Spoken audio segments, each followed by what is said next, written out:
streets? Whose streets? Our streets. Whose streets? Our streets. Whose streets? Our streets.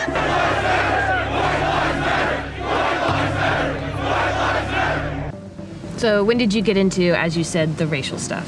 When the Trayvon Martin case happened, you know, Michael Brown and Tamir Rice and all these different things happen, every single case, it's some little black asshole behaving like a savage, and he gets himself in trouble, shockingly enough. Whatever problems I might have with my fellow white people, they generally are not inclined to such behavior, and you know, you got to kind of take that into consideration when you're thinking about how to organize your society.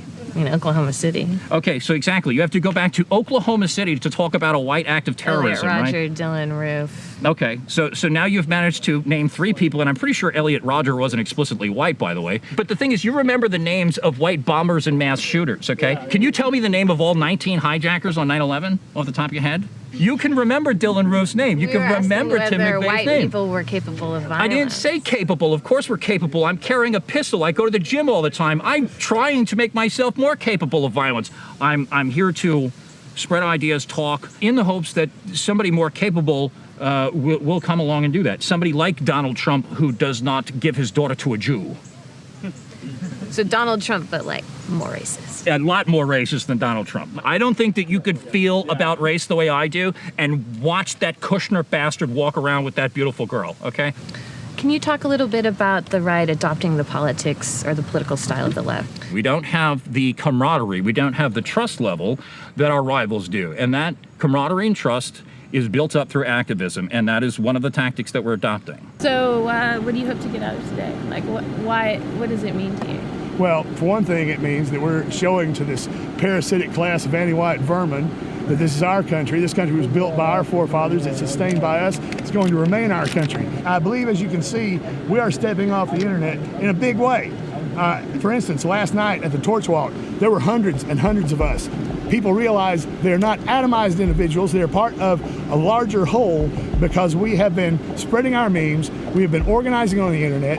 And so now they're coming out. And now, as you can see today, we greatly outnumbered the anti-white, anti-American filth. And at some point, we will have enough power that we will clear them from the streets forever. That which is degenerate in white countries will be removed. So you're saying showing up in physical space lets people know that, like, they're more like them. We're starting to slowly unveil a little bit of our power level. You ain't seen nothing yet. What do you think this means for the next alt-right protest? I say it's going to be really tough to top, but we're up to the challenge. Wait, why? Why? Tough to top? I mean, someone died. I think that a lot more people are going to die before we're done here, frankly. Why? Why? Because people die every day, right? I mean, but not like of a heart attack. I mean, violent death. Well, people die violent deaths all the time, right? Like, this is part of the reason that we want an ethno state, right? So, like, the blacks are killing each other in staggering numbers from coast to coast. We don't really want to have a part of that anymore. And so, the fact that they resist us when we say, hey, we want a homeland, is not shocking to me, all right? These people want violence, and the right is just meeting market demand. Welcome back to a patron-only episode of the Millennial-Review, the podcast where we analyze the current political, cultural, and socioeconomic crises we face from the perspective of the most indebted and disenfranchised generation in history. In the Republic, Plato put forth probably the most famous proposition in the history of philosophy, one that was so foundational and profound to what came after it, that some have gone so far as to say that all subsequent philosophy was just footnotes on Plato. The story Plato tells is of people imprisoned in a cave. They were born into the cave and have lived their whole lives within it, and thus have no knowledge of the outside world. The whole of the cave dweller's existence comes from seeing shadows cast on the wall by the light of the fire. They see the shadows of wolves and bunnies and trees and plants and people. To them, because it's all they've ever known, the shadows are real. They spend their lives attempting to interpret what the shadows mean. They even build some basic hierarchies as to whose explanation of the shadows are the most sophisticated. One day, by mere chance, one of them wanders out of the cave and, for the very first time, sees the world as it is. They see real wolves and bunnies and trees and plants and people, not merely the shadows. Plato writes, quote, "Previously, he had been looking merely at phantoms. Now he is nearer to the true nature of being." End quote. Having truly witnessed the world as it is, and wanting to liberate his former fellow cave dwellers with the truth, he wanders back into the cave to impress upon them the realities of the world. But he is shunned. He sounds stupid. He even looks stupid because he was out in natural light and his eyes can't readjust to the darkness of the cave. So he's stumbling around like a buffoon. Surely this person is crazy. In fact, the people in the cave may even want to kill the man for disrupting their lives with such nonsense. Plato wrote about the allegory of the cave 2,400 years ago, but the idea has stood the test of time. The great Thomas Paine perhaps summed it up most succinctly in 1782 in a letter to a French intellectual about the events happening in North America when he said, quote, "The mind, once enlightened, cannot become dark." And in fact, I would say the allegory of the cave has become such a societal truism that it's corny to say. Michael Pollan, one of the country's most prolific journalists, who some of you may know as a writer about food and architecture, decided in 2018 to leave the realm of mainstream respectability and instead write a book about psychedelics. Because it came from such a respected journalist and has sold so well, it has a real opportunity to change public perceptions and perhaps public policy when it comes to these psychedelic drugs. If you read the book, Pollan experiments with psychedelics himself for obvious reasons. It would be pretty hard to write if you hadn't. And one thing he notes is that of all the profound insights that he had, it was the platitudes that most deeply affected him. Here's a 62-year-old man having his first psychedelic journey, and the thing that struck him most was the idea that love is the most important thing in the universe. This is the banality of platitudes. If I were to tweet "love is the most important thing in the universe" on Twitter, you would unflinchingly scroll past it. And Plato's insights have a similar effect in that they're almost cringy at this point. If I instead tweeted, "My mind has become enlightened and the world won't listen to my profound insights," you would roll your eyes so hard they'd get stuck in the back of your head, and you would be thankful that they were stuck there so you never had to read my tweets again. And yet, just like the platitude about love pierces the soul of the human experience, so too does Plato's cave. We don't say it, but we all want to be the kind of philosopher Plato wanted us to be. We all want to be the one to leave the cave and gain profound insights. It's intrinsic to the human condition. But compare Plato's ideas with the ideas that we begin the last episode with. Alienation from the world, commodity fetishism, the spectacle. A leftist interpretation of Plato yields some pretty obvious insights, right? The cave could very much represent capitalism, and the shadows on the wall could be distorted reflections. Perhaps the shadows are Gramsci's conception of hegemonic narratives that the ruling class reproduces, or maybe they are a reflection of Foucault's idea that all institutions we engage with, school, church, work, government, prison, are shaped by power relations. If you look at it through this lens, the response to Plato is easy for you to say. Plato lived as a highly regarded figure in a slave society. He had no material concerns. And I think there's a pretty profound insight here. We want to be the philosopher to leave the cave and discover the world as it is, but the cave presents such a constraint to our leaving it that very few of us ever really feel like we have a path out. What's the response? I'm going to leave the cave analogy in its strict form here, so I don't have to continue adding and justifying layers. The response to this tension between craving enlightenment but being materially constrained from doing the hard work of reaching it is to try and create shortcuts. Books are written, YouTube videos are made, broadcast news is produced, movies and TV shows are designed, internet forums arise, and even our personal conversations are shaped for this very purpose. You don't have to read or sit around for years and think. Consume this one product or series of products and you can gain enlightenment. You can be what we all desire to be, the person who left the cave and is coming back to tell the former cave dwellers the good word. When you think about the organic form of somebody having left the cave, you think of someone like Noam Chomsky, or Peter Singer, or Daniel Kahneman. People who, whether you agree with them or not, have spent every waking second of their adult lives trying to figure out the world as it is. But we don't live in the era of authentic enlightenment. We live in the era of the shortcut. In the best form, this yields characters like Jordan Peterson. The problem with Peterson isn't that he's unintelligent or lacks the capacity to be a great public intellectual. It's that he decided the way in which the world was and then spent his career looking for reasons to justify it. Peterson did not say, "Is collectivism bad? I'm going to go explore." He said, "Collectivism is bad, and I'm going to go out and find data to prove it." It's why he's built an entire career criticizing Marxism while having only read 48 pages of the 10,000 pages of work Marx wrote in his career. Those 48 pages he read once when he was 18 years old and once when he was 57 years old. That's it. At this point, he's probably spent 100 hours lecturing about Marxism alone, and he's read 48 pages. He's also a major critic of Michel Foucault, but it's not clear to me he's ever read a page, and if he has, he didn't do so with the most basic reading comprehension. According to his own words, "I've read a fair bit of Foucault, and I think everything he says is obvious." That's one of the funniest statements I've ever heard. So Jordan Peterson is the best form of this. And it's important for me to mention that, because although he's not a central figure in our story today, I think it's good framing for the thought processes we're dealing with.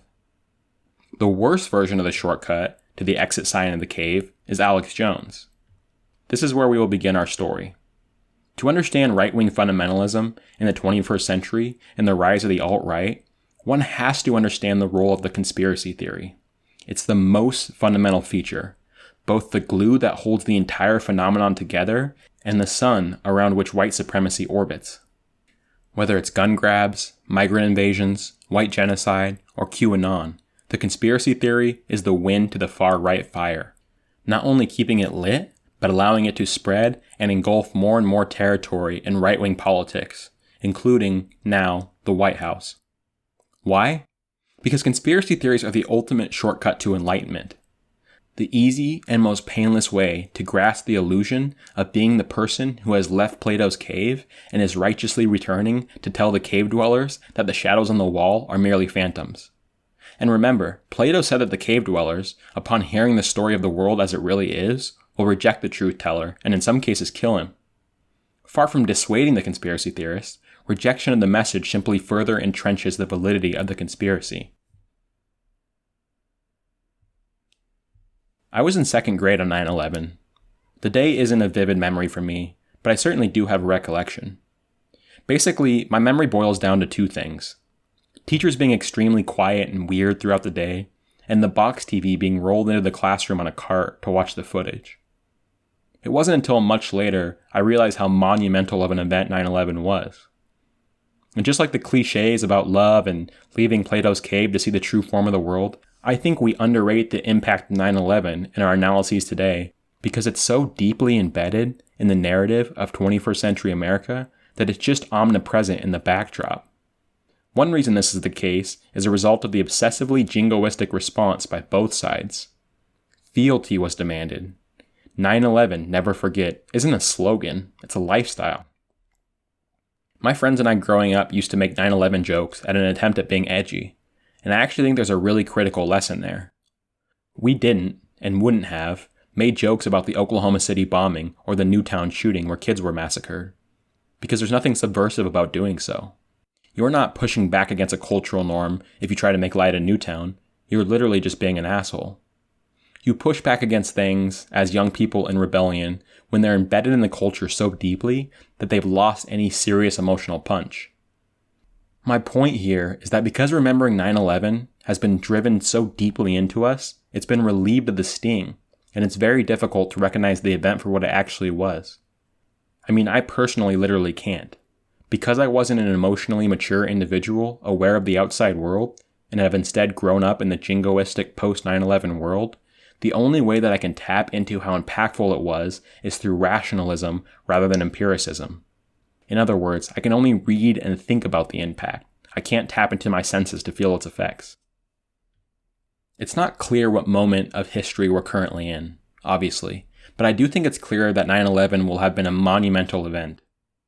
Unless you think the entire American project in the Middle East and the surveillance state and the rise and power of non-state actors and the future of Islam will all just peter out and fade away and be little more than a footnote, it's pretty obvious that whatever comes next will be in large part a result of events that started with 9/11.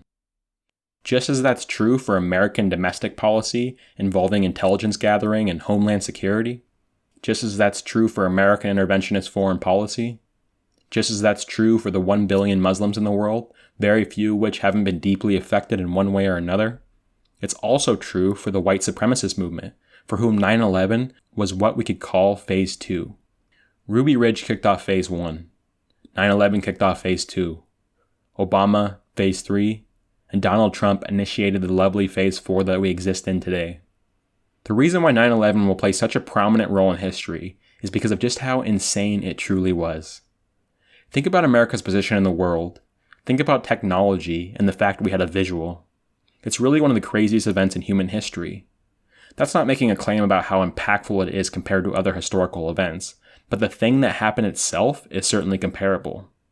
In the span of 17 minutes, 2 planes had flown into the tallest buildings in the financial and political capital of the world. Buildings were crumbling, people were jumping out of windows, fires were burning. And this is all caught on camera. Nobody has any clue what's going to happen next. Sheer panic at a nation perceived to be under attack. Less than 30 minutes later, a plane slams into the Pentagon. Is the White House next?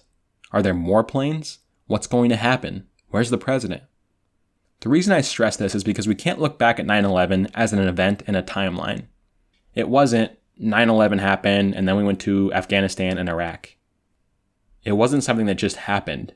It was something that fundamentally shaped this entire country's psyche. The presidency has never been the same. The security state has never been the same. Media coverage has never been the same. And the population's orientation to the ruling class has never been the same.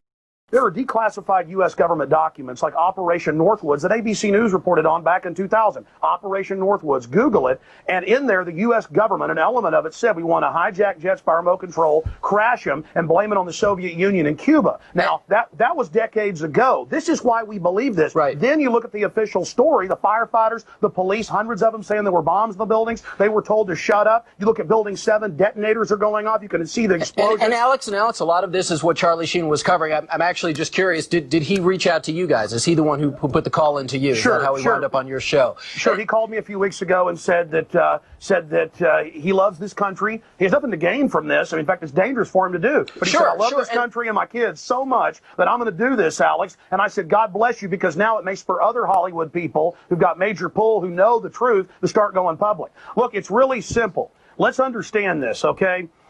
9/11 was an inside job. It was a self-inflicted wound, and what Charlie Sheen is doing is just amazing, and he can only be commended for it. And all he's calling for is a real investigation. I go further at Infowars.com and PrisonPlanet.com. We lay out how it happened, what took place, and it's not just Charlie Sheen. I've interviewed. CNN has interviewed some of these people. The only network that I've seen doing it. You guys have interviewed. There have been physics professors that have gone public. There have been the heads of mining colleges that have gone public.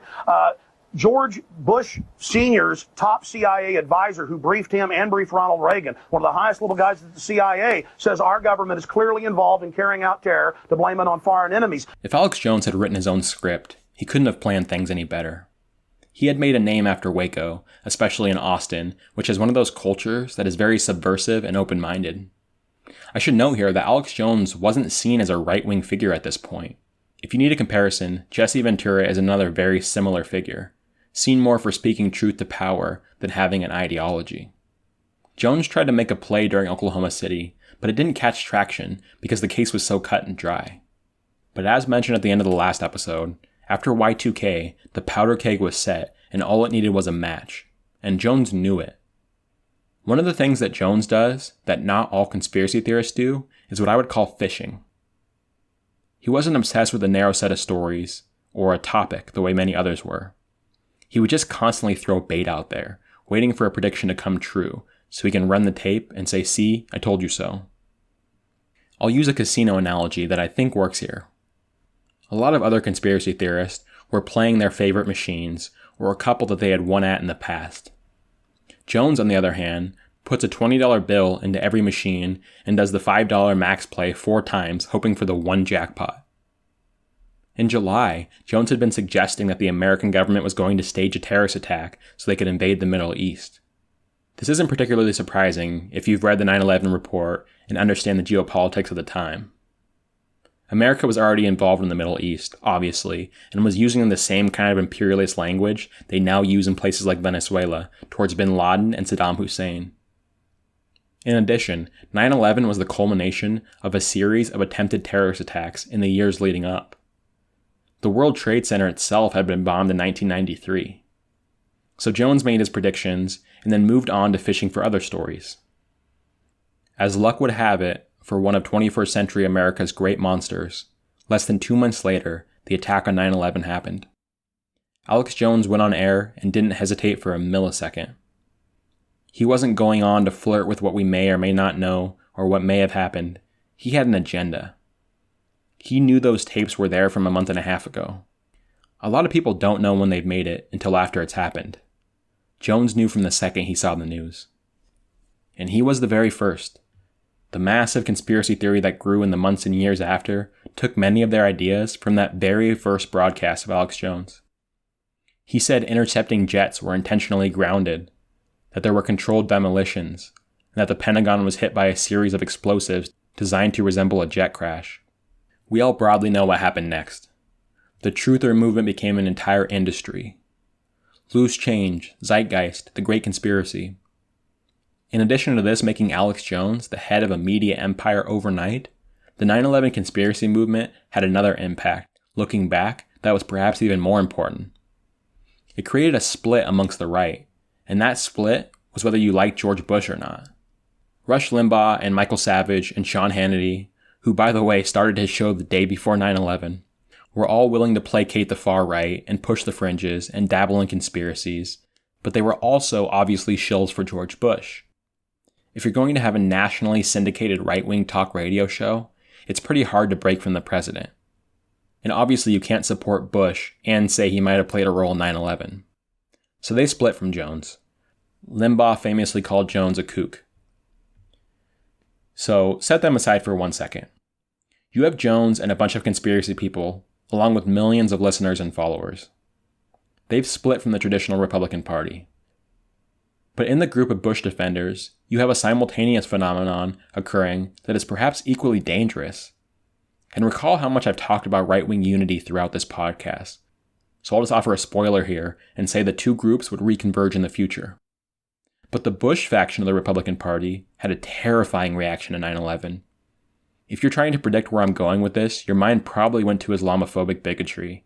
And, obviously that was a big factor here, but it wasn't the primary one.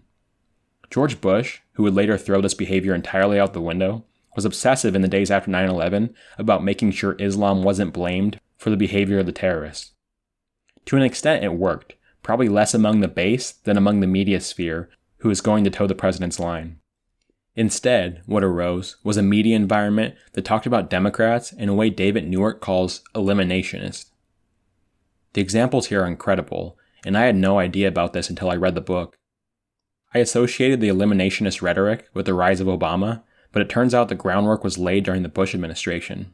What this media ecosystem did was rabidly go after all of Bush's critics, especially the critics of war, of course, but in a hyper-jingoistic and nationalistic period, everything is fair game. If you criticize the budget or tax policy or education reform, you are attacking the leader of a nation under attack. I'm tempted to go on a diatribe here, but I won't because it would take us away from the point. But think about this period and think about my episode on fascism and see how tightly it fits.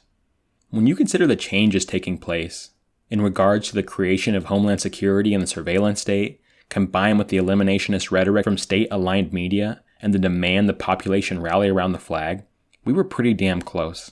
I'd go as far as to say, if the lane of oncoming traffic represented fascism, we put the tire over the yellow line a number of times. What a great analogy. That's why you pay us money.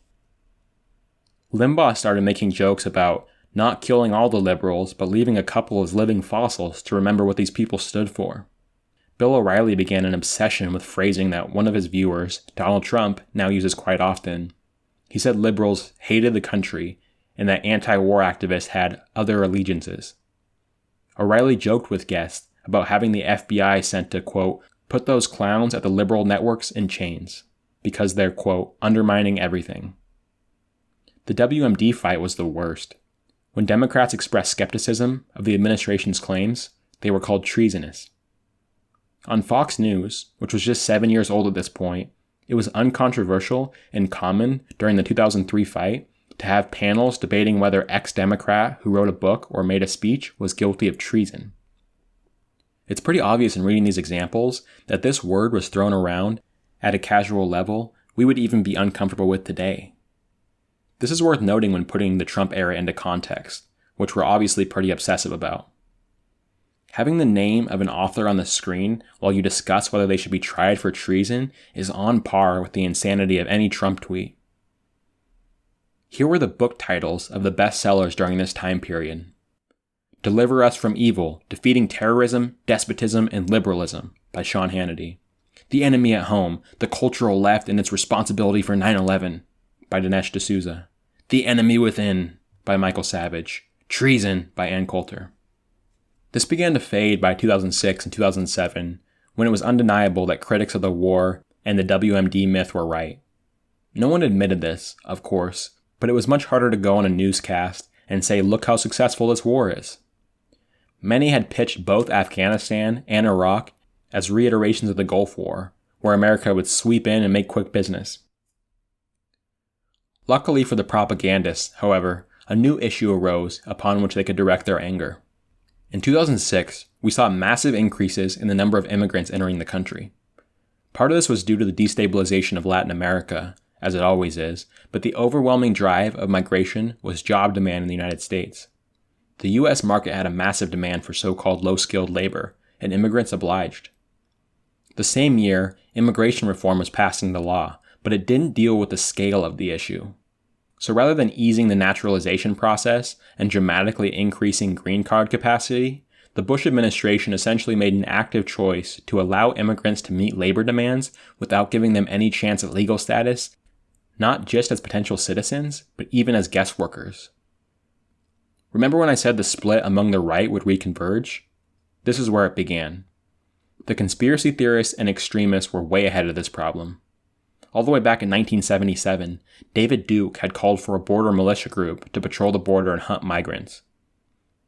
They could never get enough people to join, but it was an idea that had always lingered. In 2002, a man named Chris Simcox made it his mission to establish a functioning militia once and for all. He was a good speaker and became popular quickly, being interviewed by Lou Dobbs, then on CNN, and Sean Hannity on national TV, both of whom praised the idea. Notice that while we have this conception of Fox News changing when Trump got elected to be sycophants for him, people like Dobbs and Hannity have always been insane. Chris Simcox teamed with another man named James Gilchrist in 2004 and founded the Minutemen Project. It grew in number consistently. In 2006, Simcox demanded that George Bush send the National Guard down to the border to help the Minutemen. If Bush would not comply, Simcox said, the Minutemen would be forced to build a border wall. At their peak, there were 900 Minutemen patrolling the border. I hardly have to note that the Minutemen and the splinter groups that it would create were chock full of white supremacists. I'll save you the stories of the murders of migrants. They are gruesome. And there's probably some we never even hear about.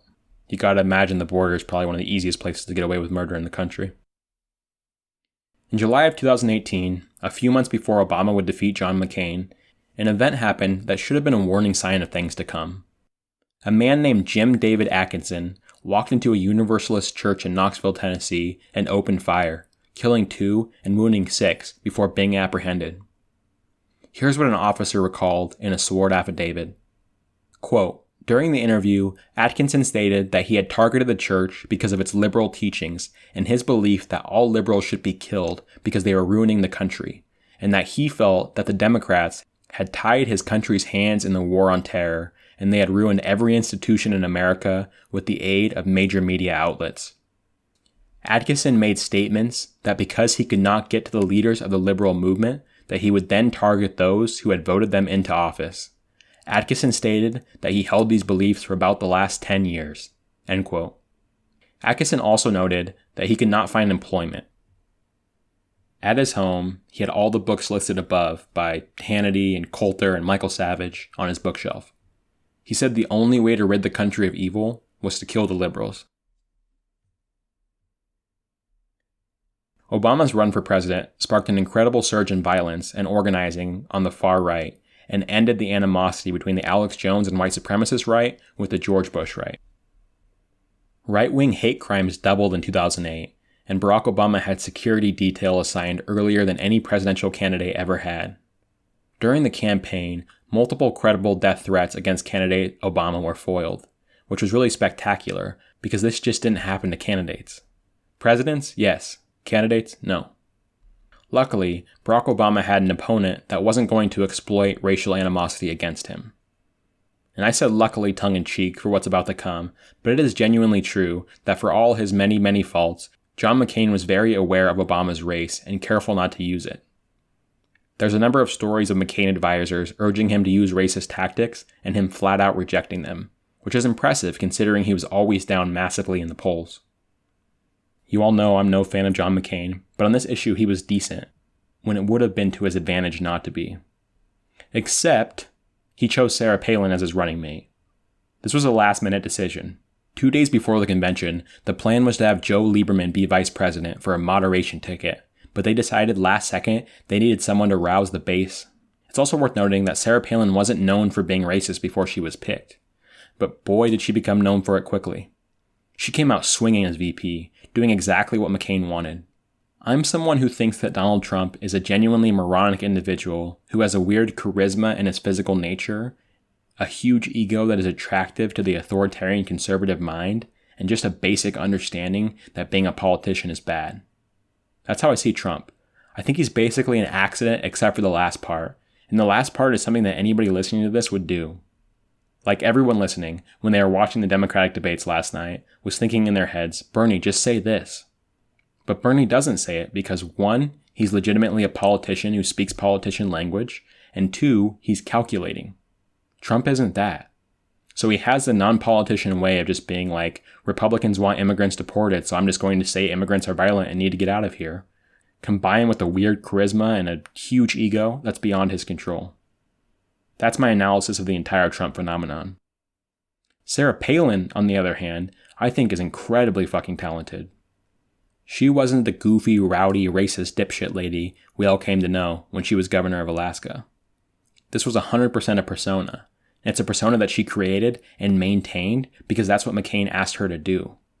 He asked her to 1, rile up the most conservative faction of the base, and 2, do so with incredible youthful energy to balance out concerns McCain was too old. Knowing what she was before and what she was asked to do, and how she became the embodiment of that thing, not just for the campaign, but for years after, is pretty crazy to me. She's everything people think Trump is when they call him cunning and savvy, in my view. If there's someone who is Machiavellian in right-wing politics, it's Sarah Palin. Anyway, she comes out swinging against Obama. Within a week of being announced, she accused Obama of, quote, palling around with terrorists. She said that unlike Obama, her and McCain preferred to campaign in, quote, pro-American places. I would love to read you all the reporting from the Palin rallies, because it's eerily similar to 2016, but it would take us the rest of the podcast. Suffice to say, all the worst things you heard at Trump rallies was said at Palin rallies. The people there were just as rabid and pumped up. Remember lock her up and build the wall chants? During numerous Palin rallies, the crowd chanted terrorist about Obama for minutes on end. When Palin brought up Obama's association with Bill Ayers, a former leader of Weather Underground who had participated in the bombing of the New York State Police Building and the Pentagon, the crowd erupted in kill him chants. Remember in the first episode when I discussed short and long-term memory loss? Even for me, the Trump phenomenon seems new. But when you dive in, not only do you find direct analogies from barely over a decade ago, but a lot of it seems worse. If you asked me before this episode, do you think a Trump rally was the most explosive, divisive, and dangerous official national political event in the 21st century, I would say yes without hesitation. Now I'm not sure Palin rallies weren't equally bad or worse. Again, I can't go into the reporting, though I would urge you to look it up. But what seems to make Palin rallies distinct is that the entire purpose was focused on the opposition. The Palin fans genuinely didn't like John McCain and had little interest in a McCain presidency. They were kind of excited about a Palin vice presidency, but they're not stupid. They know that VP isn't anything worth fighting for. Thus, the whole of the attention of the crowd, which Palin was brilliant at playing off of, was on the danger of Obama and the left. Contrast this to Trump rallies where, while they were of course obsessed with the media and Hillary, they were also really excited to get their guy in the White House. I think that balances out some of the hateful energy. You're probably slightly less likely to think you need to go do something about the liberals and the blacks if you can just elect your guy to do it for you, is essentially what I'm saying. And you see this in the reporting. Palin rally-goers would just straight up tell Al Jazeera, who cover those rallies incredibly well, they need to separate from black people and hang Obama. I used to think it was partially hyperbole to say Palin was the analog to Trump, but it is absolutely the case. There simply is no Trump without Sarah Palin. Period. Thanks a lot, Sarah. So then November 5th happens, and Obama defeats McCain. Pandemonium breaks out. It's fascinating because I always look at events like this and wonder how I missed what was happening on the far right. And then I realize I'm missing them right now. Like, I pay close attention to the extremist right internet space, but I didn't go check in detail what happened when Donald Trump told the squad to go back home. Perhaps that was a huge beckoning call in places like the Daily Stormer, and it's going to be a big moment for the far right. It would not be surprising in the least. But unless you're just neck deep in the right-wing sphere, which is a full-time job, you miss a lot of stuff, especially because mainstream media focus centers around condemnation. So what we think of as negative or bad moments are often huge moments for recruitment and incitement for the far right. While most of the nation was celebrating Obama's victory and the media was having a field day, the country was undergoing massive tumult that the media basically entirely missed.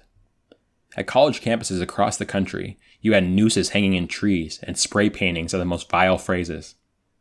There were a dozen cross burnings that occurred the day of and the day after Obama's election. In Staten Island, a group of white supremacists spent the day beating the shit out of various black people over the course of about 12 hours, sending 3 to the hospital and 1 to a coma. Multiple black churches were set ablaze in the hours after Obama was declared president. 3 months later, at the inauguration, things got even worse. A man in Ogden, Utah, claiming we needed to fight back against the, quote, white extinction, broke into the home of 2 random Latino women and shot them, and then headed to a synagogue to do more damage before being caught and arrested. He was not alone. There were a recorded 220 potential hate crimes committed the day of the Obama inauguration around the country. This is an insane number. And again, this was not part of the nation's conscience. They were in a celebration mood. The day of his inauguration, only 13% of Americans said they disapproved of Obama. So even a strong majority of conservatives were reserving judgment. The media paid virtually no attention to the insanity going on around the country. There was an interesting change in tone after the first few weeks of the Obama administration from the white identity far-right crowd. You saw the tone of their forums and public interviews, to the extent that they could get them, change pretty dramatically. It went from the usual bile about Obama to a stunning optimism because they had discovered something. The election of Barack Obama was the best thing that ever happened to them. They had huge recruitment numbers. The day after inauguration, the Daily Stormer's website crashed from having so many visitors, 2,000 of which directly signed up. Right-wing web forums and IRL organizations could never have imagined seeing the kind of support they saw flooding in. These groups that had once been so niche they were basically a small boys club where everybody knew everybody else's name could hardly keep up with the amount of new recruits flooding in. The media, too, quickly hit their stride. The period between election and inauguration was an uncomfortable time for the right-wing media sphere. Their guy had lost, and the nation had its first black president, who was as unoffensive as can be. I do want to note that here. Among the overt racists in this country, of which there are a few million, obviously Obama was never going to curry any favor. But for the rest of the conservative movement, the hatred of Obama was a pure creation of right-wing media. Obama had the good graces of a majority of the Republican Party after winning the election, according to polling. This was not a man that was hated. And while I dislike Obama for policy reasons, he is probably the least offensive president in all of US history. No one has ever walked on tiptoes for 8 years more gracefully than Obama in terms of avoiding stereotypes and not making people mad. Here's a perfect example. I saw a tweet a few days back from someone in response to that story about a cop having water dumped on them, that the origin of cop hatred in this country began when Barack Obama said the cop who arrested a Harvard professor entering his own home because he suspected him of trying to break in, of quote, acting stupid.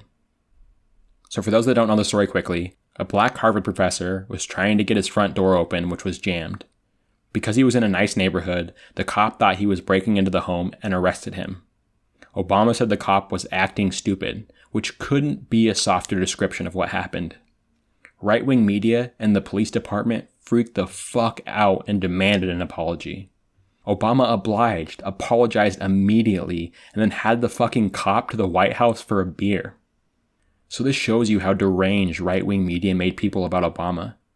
This person on Twitter thinks that the event I just explained created an era of cop hatred in this country. So a couple things were happening. Fox News was transitioning from a news company with a right-wing slant to an all-out propaganda machine. You've no doubt seen the clips of Fox News pillaring Obama for the latte salute or the tan suit or ordering Grey Poupon at a restaurant. These are funny to us, of course, but they're also deeply insidious when you think of a news company dedicated to manufacturing consent in the most overt way imaginable. Another hilarious but horrifying trend arose as well in the form of the viral chain email. These chain emails were so prolific that it's estimated that every single American with an active email account received at least one. And they were constant and of course deeply racist. One of the most popular was a picture of Obama in Somalian garb, which by the way was first circulated by the Hillary Clinton campaign. The text in the email said that Obama wasn't born in America, and thus was born the birther conspiracy. Some people seem to think that Donald Trump or the media made up birtherism, but it originated in a chain email, which shows you how impactful these things were. And then finally, our old friend Alex Jones was having his most prolific years to date. He had millions of people tuning into every broadcast, frequently comparing with the broadcast news lineup. Any split between the pro-Bush right-wing media sphere and the Bush-hating right-wing conspiracy mongers was gone. So much so that some of the same figures who were calling Alex Jones crazy were going on his show, which by this time was not a crazy controversial thing to do. Everyone from white supremacists to McCain Republicans were united in their hatred for Obama. The birther conspiracy was omnipresent during this period, but most mainstream right-wing media was afraid to embrace the issue wholeheartedly, except Lou motherfucking Dobbs, who again was still at CNN. So CNN, who had been the only network to platform 9/11 conspiracies, was the one place viewers could go hear about President Obama's birth certificate all the way back in 2008. Dobbs called Obama a, quote, citizen of Kenya on air. After defending him for months, CNN executives finally fired Dobbs for birtherism and other controversies. But not to worry, a new voice in the far right had arrived when Fox picked up the Glenn Beck show in January of 2009. Beck went what the kids call mask off. By the way, Beck had just come from CNN, which was just a fucking cesspool as you can see. Beck's most famous moment to this point was when he asked the newly elected Keith Ellison, who listeners probably know as a Muslim congressman who backed Bernie in 2016 and ran for DNC chair against Tom Perez, why Beck should trust that Ellison wasn't, quote, working for the enemy. Beck's show got even wilder on Fox. It was the ever so slightly less insane version of InfoWars. The birther conspiracy wasn't just entertained, it was known fact. Beck's show was truly insane, rivaling anything you'd see today on Tucker or Laura Ingraham. Everything, to Beck, was a sign of the imminent apocalypse, brought about by the interchangeably fascist, socialist, and communist Barack Obama. Beck pushed the conspiracy that Obama was setting up a FEMA concentration camp. Beck was also one of the biggest advancers of the Obama is coming to grab your guns talk, and sales for gun manufacturers were massive in the first couple years of the Obama administration, tapping back into the extremism that dated all the way back to Waco. Beck pushed the network and the wider right-wing media sphere to the right dramatically, because he was the hottest anchor, so everyone started pushing their limits. The gun issue was the easiest to go hard on without getting too much backlash. If you started talking about FEMA camps, you've got a big burden to uphold from skeptics, but gun grab conspiracies draw no such ire. And because it was such a major focus during these months, The far right turned in many ways from its obsession with race to obsession with guns. Democrats were going to disarm you and you needed to fight back. Sarah Palin's Political Action Committee, Sarah PAC, put out an ad about vulnerable Democratic members in the House with a gun bullseye over each of their districts. One of the bullseyes was over Arizona's 8th district, home to Congresswoman Gabby Giffords. A 22-year-old conspiracy theorist named Jared Loughner, who believed in the New World Order and that women weren't fit for public office, showed up to Congresswoman Giffords' meetup with constituents in a Safeway parking lot.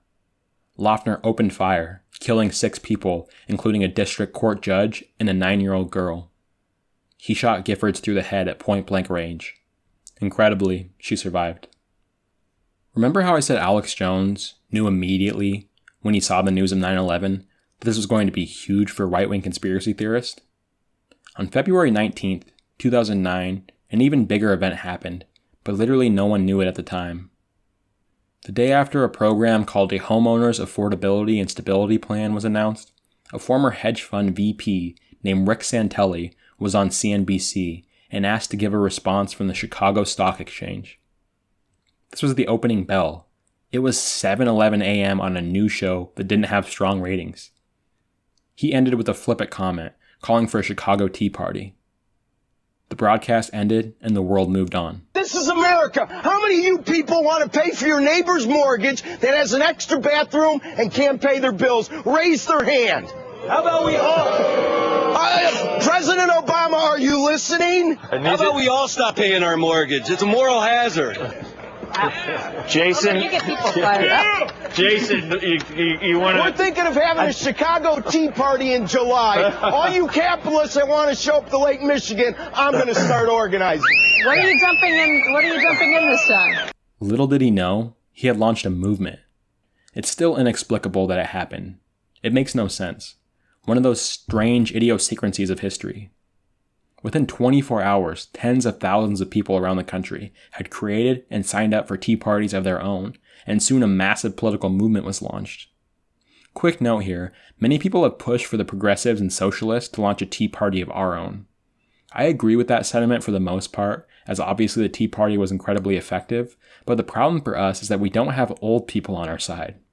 Old Democrats are super moderate, whereas old conservatives are super conservative. So the Tea Party was, purely measuring by the plurality, an old person's movement. The kind of people that are politically engaged and show up to every event and vote in every election. Ours is a young people's movement, so creating our own Tea Party just isn't viable. The thing that needs to be understood with the Tea Party is that it was racist as fuck. For me, there are 2 themes to this story. The continuity of the white supremacist movement and the failure of the media to recognize it. They were complicit at every single step of the way. I was looking at videos of Tea Party rallies for this episode, and the media should just be absolutely embarrassed at their behavior. The Tea Party crowd was rarely mentioned as racist in any way in mainstream media coverage, and instead got absolutely fawning coverage, being represented as anti-government patriots.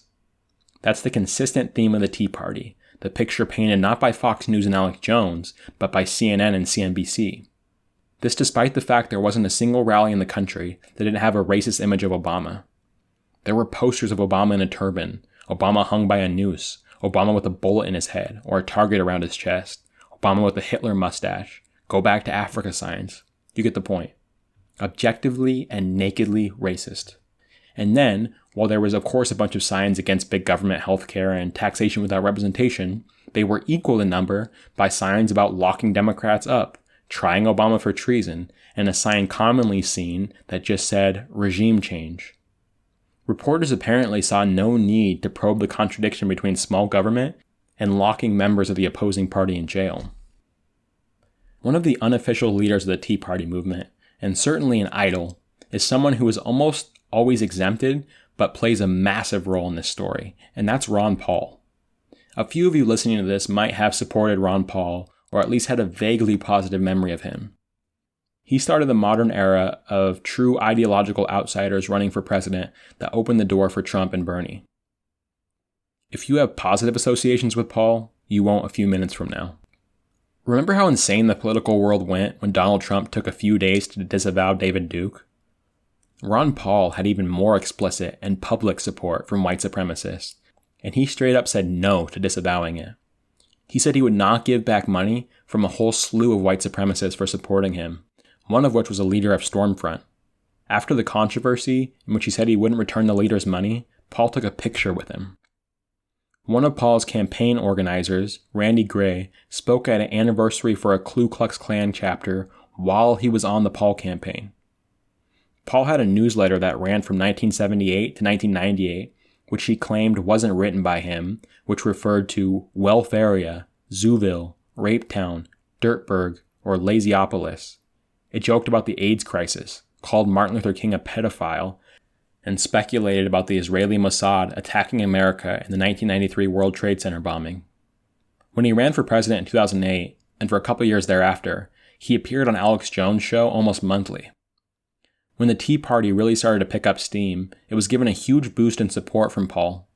Paul had pioneered the fundraising strategy we now associate with Bernie Sanders. He had a massive campaign list of people who were willing to donate to him, and he turned it over to Tea Party organizers, who thereafter saw massive growth. It wasn't about the money that poured in, because the Tea Party was already funded by the ultra-wealthy. It was about activism and people showing up to events. So you have this sort of perfect storm. The Santelli drop happens, you get a bunch of signups, a billionaire network including the Kochs, Americans for Prosperity, and FreedomWorks pour massive amounts of money in. And by the way, if you want to read about the extent to which the Tea Party was astroturf, which means masking the big money funding and making the movement look organic and grassroots, check out Dark Money by Jane Mayer. She lays it out in detail. This is another area where the media absolutely failed. They were more duped by the astroturfing than literally anyone else. To them, this was completely organic. But then Ron Paul gets his myriad supporters, and I've got to stress one more time that Paul had an even more nakedly racist support base than Donald Trump to get involved with the Tea Party movement. The only thing the Tea Party needed at this point was a more mainstream platform. They were being covered, but they were being covered as a fringe movement. By fringe, I just mean small, right? Their coverage was positive, but it wasn't like, this is a big thing happening in the country right now. But unsurprisingly, right-wing media wasn't going to let the potential go to waste. I don't know the connection here, but I think it's pretty obvious that these Koch brother types who were pouring millions of dollars into the Tea Party were going to make sure it got covered. It started on March 13th, just a couple days into the protest, when Glenn Beck did a 1-hour special on the Tea Party, promoting them as righteous patriots. For almost a month, Beck was solo in this venture.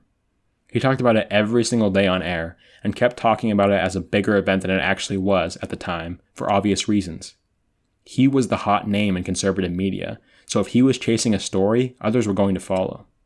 Finally, on April 6th, Glenn Beck hosted his own Tea Party gathering in San Antonio. Just pause here real quick to think about how insane it is for a broadcast television host to be doing this. He was joined by Hannity, Neil Cavuto, and Greta Van Susteren. From that point on, all the Fox anchors started going to and documenting protests nightly. The Tea Party was running 24/7 on Fox, and the network was obsessed with ensuring they looked sane and reasonable. They would have disaffected Democrats on air to support the Tea Party, and would find the few moderate Republicans who weren't distancing themselves at this point. They didn't air the interviews with the crazies, and made sure their cameras didn't catch the vile anti-Obama signs. Even the supposed straight news hosts like Bret Baier were singing the Tea Party's praises, representing it as a, quote, anti-tax, anti-stimulus movement. Again, if you want to talk about blatant manufacturing of consent, this is it. Because much like Trumpism, the mainstream GOP rejected the Tea Party from day one, calling them crazies. That's because they actually saw the protest and the signs of Obama with a noose or a bullet through his head and didn't want to be associated with it. So while the strong majority of the party, like probably 80%, is keeping the Tea Party beyond arm's length, an entire network, from the straight edge host to the opinion guys, are all in.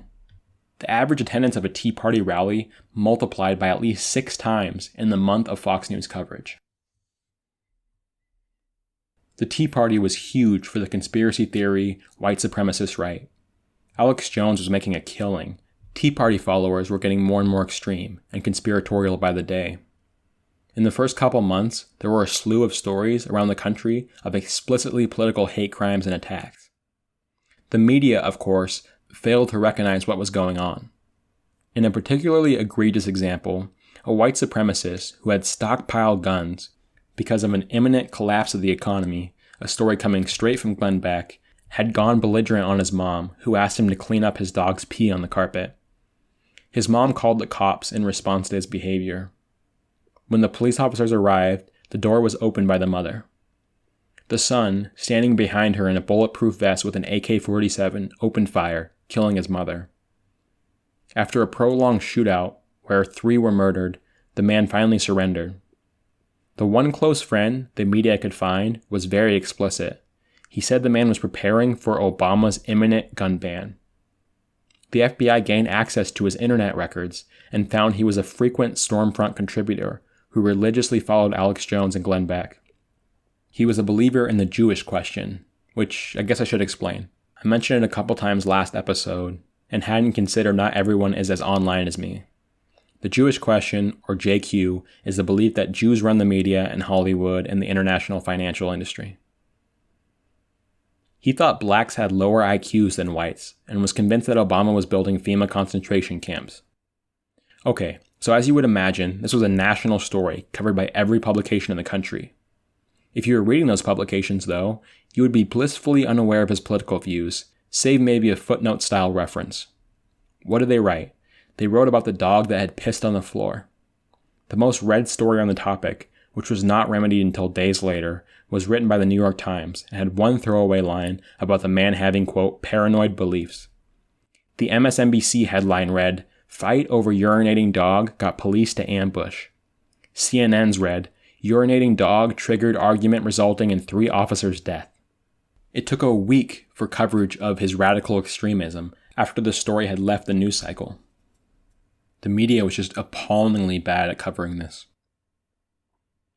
There's plenty of fascinating stories about scandals and right-wing terror, but for me to recount them all would make this an audiobook rather than a podcast, so we're going to fast forward a bit. I do want to note some of the major ones that foreshadowed things to come. In April of 2009, the Obama DHS wrote a big report titled Right-Wing Extremism, Current Economic and Political Climate Fueling Resurgence in Radicalization and Recruitment. It documented the insane increase of activity that had resulted from Obama's rise to power. In response, and I'm sure this will shock everyone listening, conservatives lost their shit. Alex Jones jumped in the story from day one, but another figure really made their name off this story. Michelle Malkin, an emerging conservative blogger, exploded when the DHS report dropped. She claimed that the Obama administration was out to smear conservatives, blatantly lying about the language of the document, a document that didn't mention the word conservative a single time. She said the report, quote, trashed veterans, because it said that white supremacist groups looked to exploit veterans when they came home from war. It should be noted that you literally can't discuss the topic without discussing veterans. Randy Weaver was a veteran, Timothy McVeigh was a veteran, Terry Nichols was a veteran, the Olympic Park bomber, who I didn't even get into, was a veteran, Jim Atkinson was a veteran, the guy who killed his mom and 3 cops with the AK-47 had failed out of boot camp. And by my count, about half of the right-wing terrorist attacks that have taken place since 2009 have been carried out by veterans. Of course, it's not like all veterans should be thrown into a database or something, but talking about right-wing terrorism without discussing veterans is like talking about the American crime rate and ignoring gangs. Just a month after the DHS report, there had become a new favorite talking point of the far right, and that was abortion. We all know that abortion has been huge for the right since Roe, but it comes and goes in terms of how salient it is at any point and which group is fighting it. At some points, it's been moderate conservatives who go to the March for Life and push for the Supreme Court to make a pro-life decision. At other times, it's been more extreme members who launch aggressive protests outside of abortion clinics. In 2009, it was the far right who took over the show. In the addition to the bombing of clinics and arson of Planned Parenthoods around the country, on May 31st, an anti-abortion extremist named Scott Roeder walked up to a man named George Tiller in his church and shot him through the head at point-blank range. George Tiller had been facing threats to his life since 1998, when he started wearing body armor anytime he left his house. He had already been shot through the arm in a previous assassination attempt. Why did Scott Roeder do it? Well, George Tiller had spent a lot of time as the subject of O'Reilly Factor segments. Bill O'Reilly had covered Tiller 42 times on the show in the year leading up to the assassination, and called him a, quote, baby killer on 24 separate occasions. Tiller was a physician who performed so-called late-term abortions. I probably don't need to tell listeners this, but the term is very misleading. The act of a late-term abortion, those performed after 21 weeks, constitute exactly 1% of all U.S. abortions. These abortions are done when the life of the mother is in danger or the child is almost certain to die upon being separated from the mother. I couldn't find a single story from a credible source of a late-term abortion which was performed for reasons of personal preference. For all the cases we can be certain about, it's due to health issues.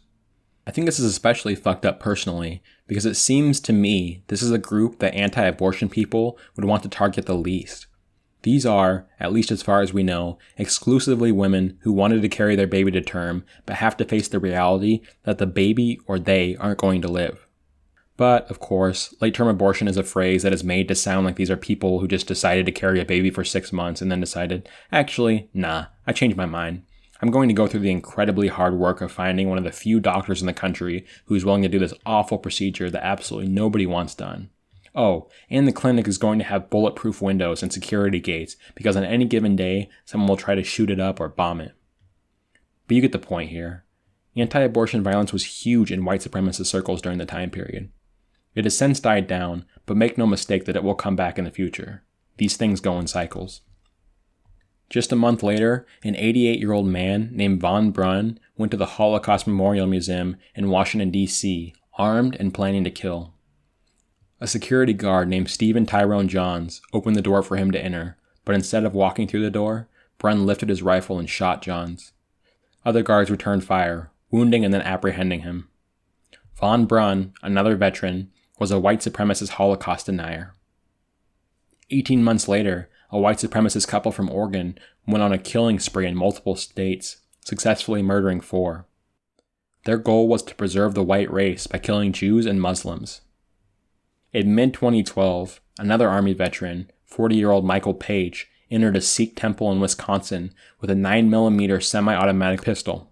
He murdered 6 worshippers and injured 4 more. After officers arrived and returned fire, shooting him through the stomach, Page killed himself. Page wrote that he wanted to launch a, quote, religious holy war, but it's not clear exactly how he thought he was doing so.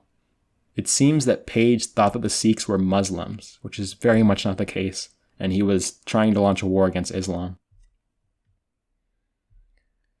As I mentioned, there are many more stories I could tell, including a plane crashing into the IRS and the group that tried to poison Washington State's apple orchard before assassinating Barack Obama. The reason I told the stories that I did, the last ones I'm going to tell today, is because they give you sort of a survey of what's going to come. We have the far-right media sphere and the conspiracy theorists getting so close as to be almost indistinguishable in reacting to the Obama administration, going as far as having people who went on Alex Jones during the day and Sean Hannity's show in the afternoon.